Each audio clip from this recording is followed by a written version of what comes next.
So thank you, good to see you. Thanks for coming out here to be with us. What we thought we'd do is you should have all received a postcard in the mail and you've all got one on your chair. We're trying to bring out this series to kind of share some of the learnings that we are having as we explore what this impact investing space is. And so I thought it would be worth spending a couple of minutes just to talk through what is on the diagram and why we believe in the importance of social entrepreneurship. As you look at the postcard, there's three different kind of sectors that we believe highlights the sweet spot of social entrepreneurship in the middle.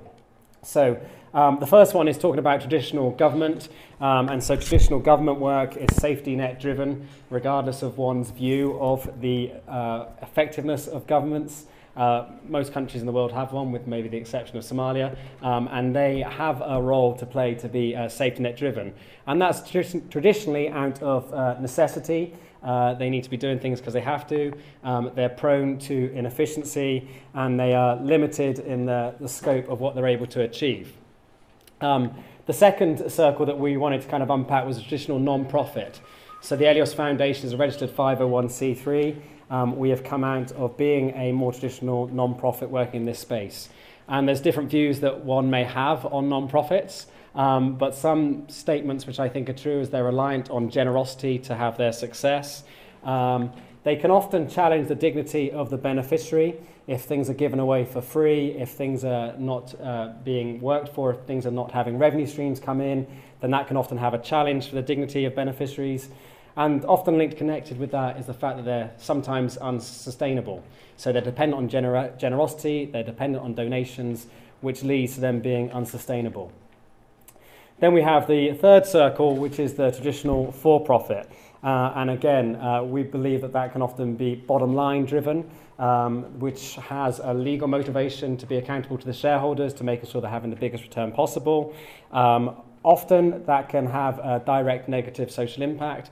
And I use the word traditional. An old school way of thinking about for-profits is that it doesn't really matter about the social impact as long as you're given the biggest bang that you can for your shareholders, and that's what you're legally responsible to do. And then the third thing that is the benefit of a traditional for-profit is they address the beauty of the markets. And I use that word, use that phrase deliberately, regardless of how the markets maybe perform yesterday or today.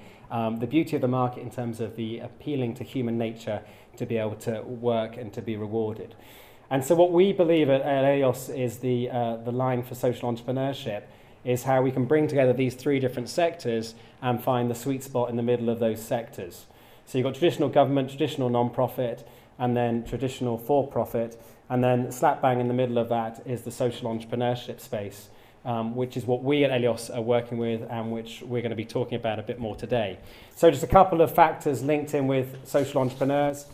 We've had a couple of events talking about social entrepreneurs, and yet the feedback has often been we've never actually said what is a social entrepreneur, who is a social entrepreneur.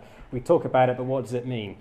And there's a couple of different structures that we are working with at Eleos, a couple of hybrid structures. Some of them will be traditional for-profit, some of them will be traditional non-profits, and then others will be a hybrid structure in the middle. All of them will be looking to have an impact. Some of them will be direct and having a direct impact. Others of them will be having more of an indirect impact, but there is a social agenda that's involved in the work that they're doing. The beauty of social entrepreneurs is they can hopefully address the issue of sustainability, appealing to the beauty of the markets, appealing to opportunities to have long-term revenue coming in. They also provide the opportunity to empower all stakeholders. We work hard and then we are rewarded, so all stakeholders can have their dignity. And we really believe the main issue is that they can actually make a dent on a social issue.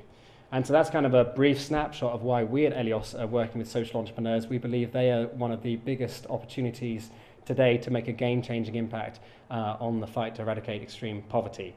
So that's a brief snapshot, but sets the context of three different sectors that come together in this social entrepreneurship space.